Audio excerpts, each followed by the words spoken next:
George Lopez is one of the gifted few, someone who can touch our hearts and make us laugh.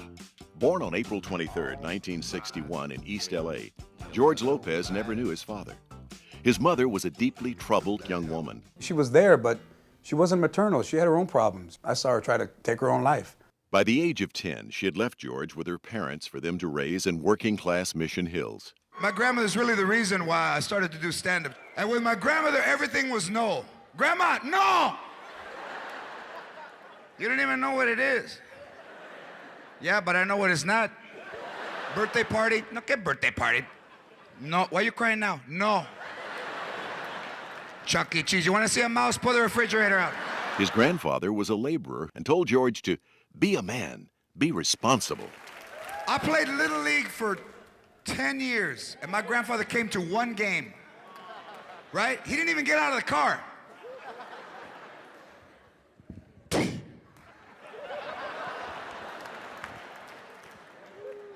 And when I missed the ball, what did he do?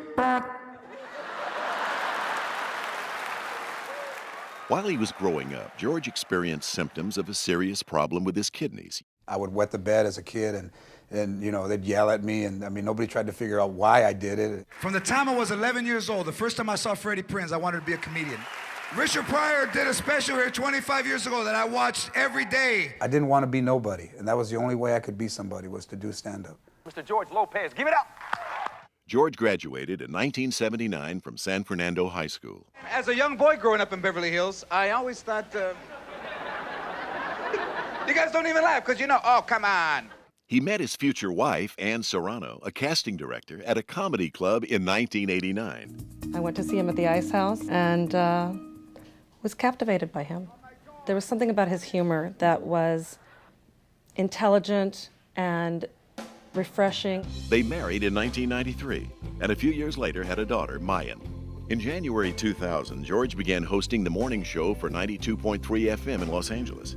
As an actor, George won acclaim for his performance in Real Women Have Curves and the drama Bread and Roses. Multi-talented movie star and producer Sandra Bullock saw George's stand-up routine and, impressed, she worked with him to develop a television show and sell it to ABC. I mean, his whole life could be, you know, a good 40 years of comedy. George, tell your mom I'll be home around 5, and don't give her a hard time. Dad, do you have to go to work today? Sport, you know this is my first day in the big leagues, and I can't miss... How come you never played in the big leagues? Nobody wanted to be an athlete back then. Kids in my day dreamed about working in an airplane parts factory. And I'm living that dream. George continues to perform as a stand-up comedian, entertaining audiences across the country. But you know, in the old days, in the 70s, there were like 9 Mexicans. There wasn't as many as there was now. There wasn't a phone book in Spanish. You know, there was like Channel 34, Pichi Alambre. Now, 39 million in the United States. 39 million. His latest CD, Team Leader, was nominated for a Grammy Award for Best Comedy Album. He has co-hosted the Emmy Awards, twice hosted the Latin Grammy Awards. George co-wrote his autobiography, Why You Crying? George also stars in the new Robert Rodriguez movie, The Adventures of Shark Boy and Lava Girl. George loves to play golf. He was honored to be invited by Clint Eastwood to play in the prestigious AT&T Pebble Beach Pro-Am tournament. George didn't forget his roots in the Valley. George founded a charity, the George and Ann Lopez Richie Alarcon Care Foundation, which provides grants and scholarships that help needy Valley residents. He also sponsors a golf team at San Fernando High School.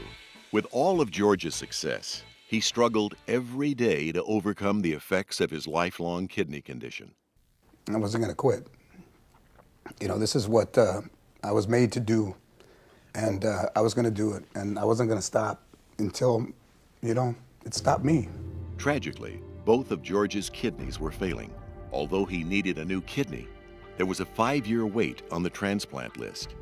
Miraculously, George's wife, Ann, was able to provide the gift of life, this time in the shape of a kidney. When Ann matched, it alleviated all the stress in my life, that I had somebody who loved me, who was the closest person to me, and who was going to save my life, and all I had to do was get to April 19th.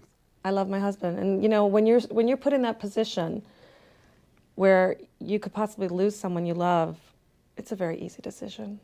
Before George and Ann went to the hospital, they made a very special storybook for their daughter. Daddy has 2 kidneys that don't work anymore. Mommy is going to give Daddy a kidney. Here, can't. In order to maintain his privacy, George checked into the hospital under an assumed name. I was Tom Ace.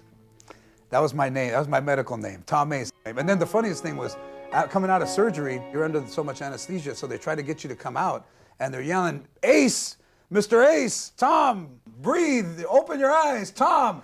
And I'm kind of coming out, I'm like, who the hell? Oh, that's me. That's me. So as I wake up, I'm like, oh, yes, Tom Ace. All righty then. I'm fine. I got a new kidney, all right.